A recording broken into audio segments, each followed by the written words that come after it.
എല്ലാ ഭക്തജനങ്ങൾക്കും കതിർവേൽ മുരുകൻ യൂട്യൂബ് ചാനലിലേക്ക് ഒരിക്കൽ കൂടി സ്വാഗതം. എൻ്റെ ചാനൽ ആദ്യമായിട്ട് കാണുന്ന ഭക്തജന ചാനൽ ഒന്ന് സബ് ചെയ്യുക.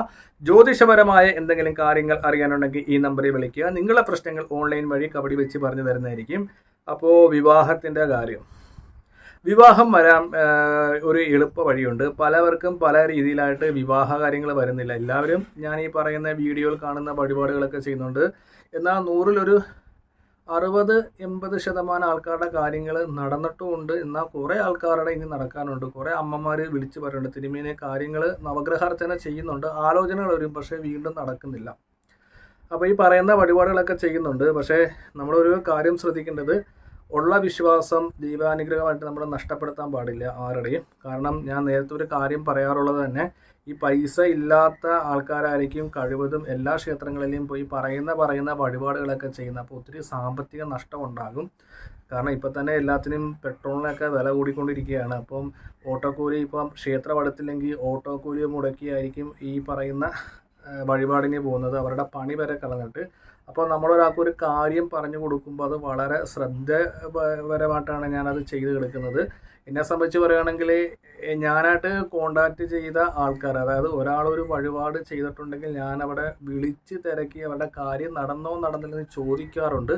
സാധാരണ തിരുമേനിമാരില്ലെങ്കിൽ നിങ്ങൾ വേറുള്ള ജ്യോതിഷന്മാരുടെ അടുത്ത് പോകണമെങ്കിൽ അവരങ്ങനെ ആരും ചോദിക്കത്തില്ല, നിങ്ങളെ ഫോൺ പോലും വിളിക്കത്തില്ല. ഒത്തിരി അമ്മമാർ പറയുന്നുണ്ട്, അയ്യോ തിരുമേനി വിളിക്കുമ്പോഴേ ഫോൺ എടുക്കും, 10 മിനിറ്റ് അല്ലെങ്കിൽ 5 മിനിറ്റ് ഞങ്ങൾ പറയുന്ന കാര്യങ്ങൾ ക്ഷമയോടെ കേട്ട് നിൽക്കുമെന്നുള്ള ഒത്തിരി അമ്മമാർ വിളിച്ച് പറയുന്നുണ്ട്. സന്തോഷം.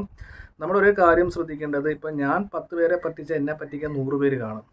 ഈ പൈസ എന്ന് പറയുന്ന കാര്യങ്ങൾ മനസ്സറിഞ്ഞ് തന്നെങ്കിൽ മാത്രമേ സ്വീകരിക്കത്തുള്ളൂ, അല്ലേ?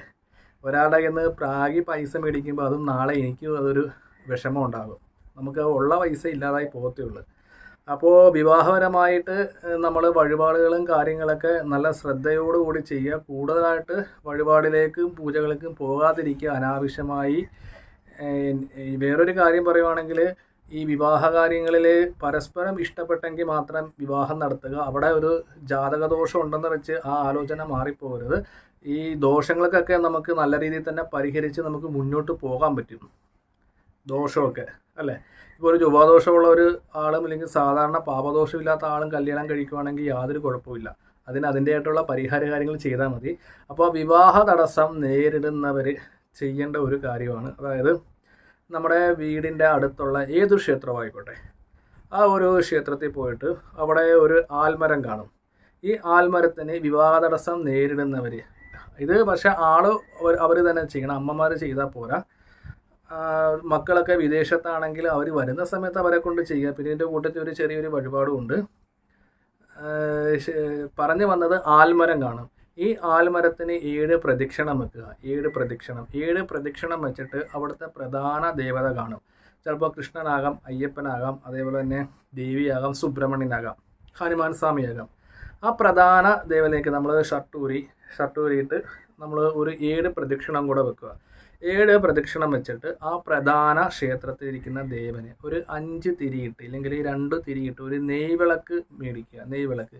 എന്നിട്ട് ഈ നെയ്വിളക്ക് നമ്മൾ ഭക്തിപൂർവ്വം പറ്റുമെങ്കിൽ കെടാതെ ഒരു പ്രദക്ഷിണം വെക്കാൻ നോക്കുക. അഥവാ നമുക്ക് കിട്ടുപോകുന്ന ഉറപ്പുണ്ടെങ്കിൽ നമ്മളിത് കൈ പിടിച്ചിട്ട് പയ്യെ നമ്മൾ ജസ്റ്റ് ഒന്ന് റൗണ്ട് അടിച്ച് നമ്മൾ തന്നെ ഒന്ന് ജസ്റ്റ് ഒന്ന് കറങ്ങിയാൽ മതി. കറങ്ങിയിട്ട് ഈ നെയ്വിളക്ക് കത്തിച്ച് നമ്മളെ പ്രധാനപരമായ ദേവൻ്റെ മുമ്പിൽ വെക്കുക. ദേവൻ്റെ മുമ്പിൽ.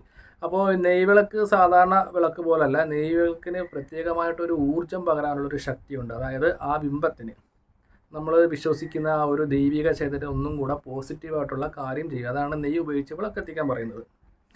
അപ്പോൾ നമ്മളത് ചെയ്ത് ഒരു തവണ കറങ്ങി, പറ്റുമെങ്കിൽ ക്ഷേത്രത്തിന് ഒരു വലത്ത് ഇടുക. അഥവാ കെട്ടുപോകുന്ന ഒരു സമയം ഉണ്ടെങ്കിൽ നമുക്ക് ചിലപ്പോൾ പേടിയായിരിക്കും, നമ്മൾ ഇതുകൊണ്ട് പോകുമ്പോഴായിരിക്കും ചിലപ്പം കെട്ടുപോകുന്നത്. അപ്പോഴും നമ്മൾ വിചാരിക്കും ദോഷമാണ്.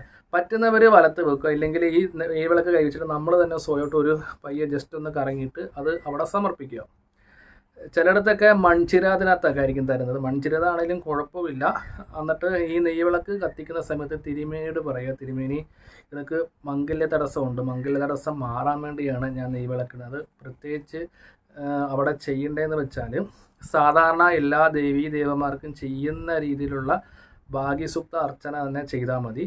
ഈ ഭാഗ്യസുക്ത അർച്ചന ചെയ്യുന്ന സമയത്ത് നമ്മുടെ ഒരു ദുഃഖം, ഇല്ലെങ്കിൽ നമ്മുടെ മനസ്സിലുണ്ടാകുന്ന ഒരു ഭക്തി പോസിറ്റിവിറ്റിയിലാണ് ഈ ഒരു കാര്യം നമുക്ക് നടന്നു കിട്ടുന്നത്.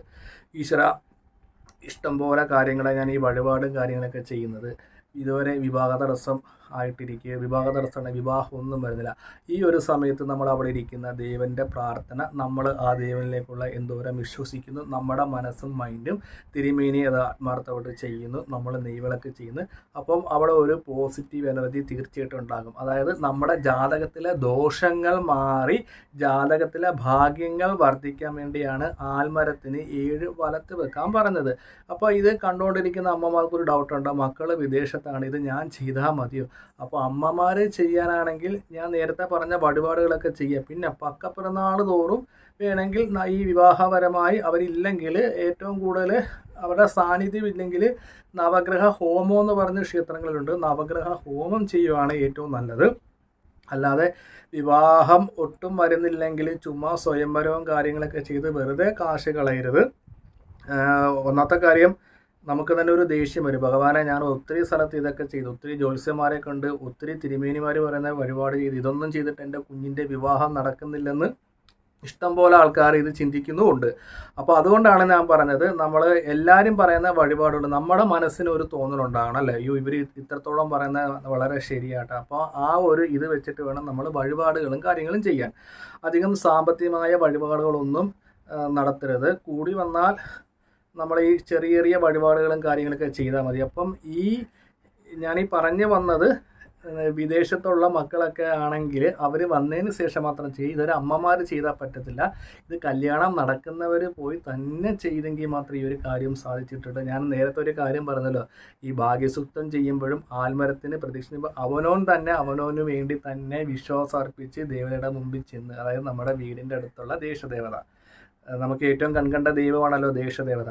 അപ്പോൾ സ്വന്തമായിട്ട് തന്നെ നമ്മൾ ആലിന് 7 പ്രദക്ഷിണം വെച്ച്, ഇത് രാവിലെയാണ് ചെയ്യേണ്ടത്, വൈകിട്ട് ആൽമരത്തിന് പ്രദക്ഷിണം വെക്കരുത്, രാവിലെയാണ് ചെയ്യുക. അപ്പോൾ സ്വന്തമായിട്ട് നമ്മൾ ആൽമരത്തിന് 7 പ്രദക്ഷിണം വെച്ച് നമ്മൾ നെയ്വിളക്ക് ഒരു ഇത് വെച്ച് കത്തിച്ച്, ആ ഒരു നെയ്വിളക്ക് കത്തിക്കുന്ന ടൈമിൽ തന്നെ ഭാഗ്യസൂക്തം ചെയ്യുന്ന സമയത്ത് തന്നെ നമ്മുടെ മനസ്സിലുള്ള പ്രാർത്ഥന ഈശ്വരൻ സത്യസന്ധമായിട്ട് കേട്ട് നമ്മുടെ പ്രശ്നങ്ങൾക്ക് ഒരു പരിഹാരം ഉണ്ടാകും. ആ ഒരു പ്രശ്നം എന്ന് പറഞ്ഞാൽ വിവാഹ തടസ്സം മാറിക്കിട്ടും.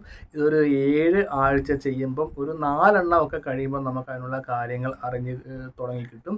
വിവാഹം ഇതുവരെ നടക്കാത്തവരാണെങ്കിൽ നിങ്ങളുടെ ഗ്രഹനില എനിക്കൊന്ന് അയച്ചത് വാട്സപ്പ് നമ്പറാണ്. ഗ്രഹനില നോക്കി ഏത് ഗ്രഹമാണ് തടസ്സമായിട്ട് നിൽക്കുന്നത്, ആ ഒരു ഗ്രഹത്തിന് പരിഹാരം ചെയ്താൽ തീർച്ചയായിട്ടും വിവാഹം തടസ്സം മാറിക്കിട്ടും. അപ്പോൾ കൂടെ അറിയാനുണ്ടെങ്കിൽ ഈ നമ്പറിലേക്ക് ഒന്ന് വിളിക്കുക.